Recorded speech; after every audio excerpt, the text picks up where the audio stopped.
Rome has always been one of my favorite cities in the world. Between some of the most iconic landmarks and historical sites to the great food all across the city, Rome has so much to offer to you and the tens of millions that visit every single year.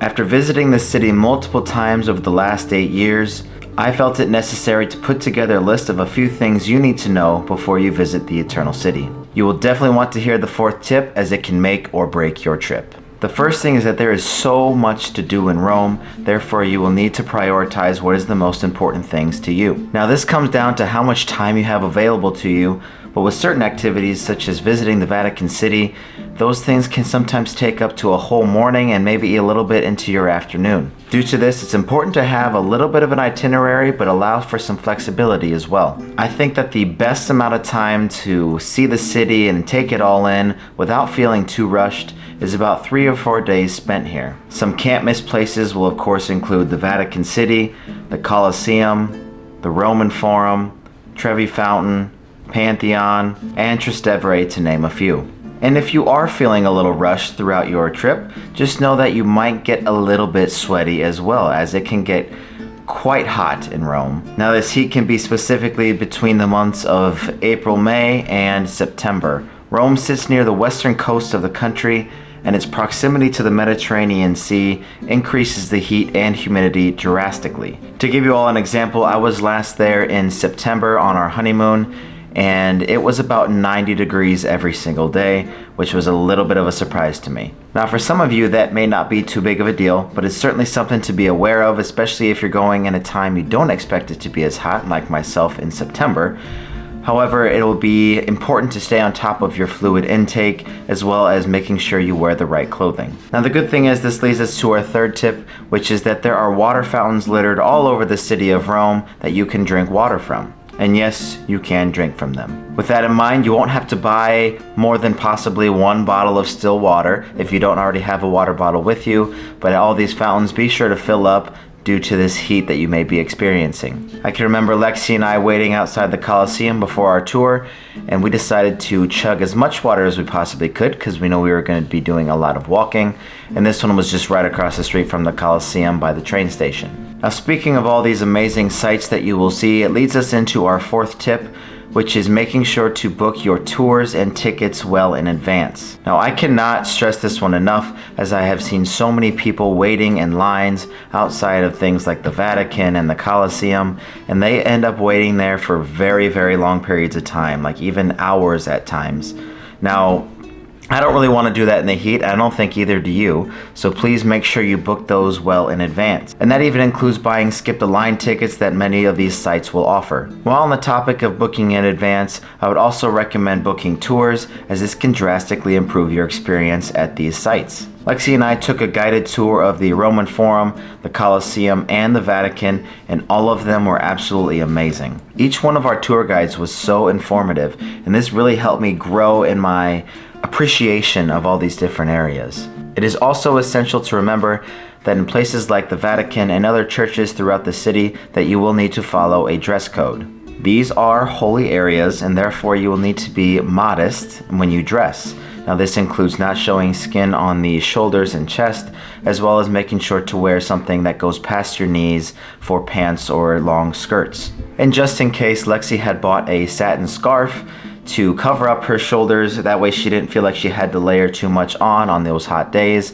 That way when we left the Vatican, she could just take it off and walk around with a lot more ease. On to our next tip, which is the metro system in Rome being easy to use, though sometimes a little bit behind on the schedule, with a large amount of the tourist attractions being nearby to all the stops. Now there are multiple options in which you can attack this, whether you buy a one-way ticket, a 24-hour pass, 48-hour pass, 72-hour pass, or the Roma Pass as well. Now each of these do exactly what you think, where you would purchase a 24-hour pass and be able to use the transport for 24 hours. However, with something like the Roma Pass, you can also get entry into multiple sites across the city. The Roma Pass is great, especially if you are in maybe a little bit more of a time pinch, like within that 48 to 72 hour pass. And the Roma Pass is good for exactly that. Transit, and entry to sites. However, there's certainly no issue with buying just a 48 or 72-hour pass for transit only and buying your tickets ahead of time separately for the attractions, so that way you can even maybe possibly book a tour. If you haven't noticed already, I'm pretty high on the guided tour side of things, as I mentioned earlier, with how much more you can gain from that experience. The decision totally comes down to you with how much time you have available to you, but also how much money you end up wanting to spend. The next thing is you will want to get up early on some of these days that you are in Rome, because not everyone likes to get up early, therefore all the other attractions don't have as much traffic. To give you an example, I've gone to the Trevi Fountain at 8 a.m., at noon, at 6 p.m., at 10 p.m., and by far the easiest way to just walk right up to the fountain was the 8 a.m. slot. It's so nice just to walk right up, no resistance, and take all the pictures you want without being harassed or someone else being just jammed right in next to you like sardines. And this can be the case as well for other sites across the city, such as the Pantheon, the Colosseum, and more. A general rule of thumb, specifically to my fellow Americans out there, is if you go to a restaurant in Rome and you see the pictures of the menu outside of the restaurant and it shows exactly what it is, please don't go there, as it is probably not going to be the best food that you are going to have.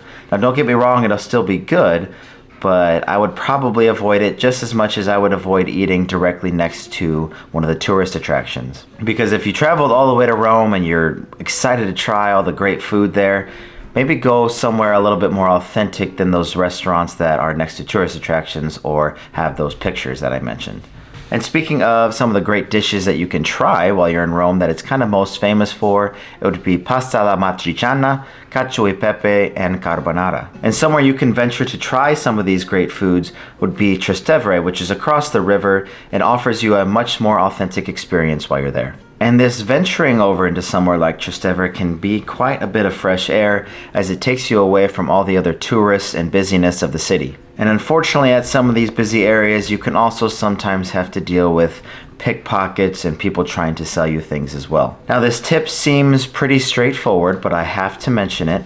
If someone tries to sell you something as you're walking down the street, or if you're right next to a popular tourist attraction, just don't buy it, please. Just avoid them, say no grazie, and move on. To give you an example, at Piazza del Popolo, there is an overlook at the plaza right above, and people are often there selling roses to people because it can be a great place to watch the sunset. And it is kind of a nice offer at first. Someone approaches you with a rose. However, if you do take it from them, they are going to pester you for a little while until you give them money. So if you do end up taking one, please just give it right back to them and move on. This type of thing can happen all over the place, but it's just something to be aware of while you're in Rome. Something I wish I knew before I went to Rome for the first time 8 years ago was where the airport was. I also wanted to know how to get there, as it is about 30 miles to the west of Rome in Fiumicino, that is Leonardo da Vinci Airport. And one way that you can get to and from there is going to be by the Leonardo Express train. Now, this can take you directly to Termini Station in the middle of the city, with trains leaving every 15 to 30 minutes from 5:40 a.m. onwards, and the trip takes about 30 minutes. There's also the regional trains. They take a little bit longer and are just a little bit cheaper, but those do have stops as well. That's part of the reason why it takes a little bit more time. If you are going to take the regional train, just take a look through where the stops are and if they're anywhere close to your accommodations, because that might be the easiest way for you to get into town. Another way to travel to and from the airport from downtown would be the bus. Now, the nice thing about the bus is it isn't just downtown. There are going to be stops all over the city. There might be one pretty close to where your accommodation is.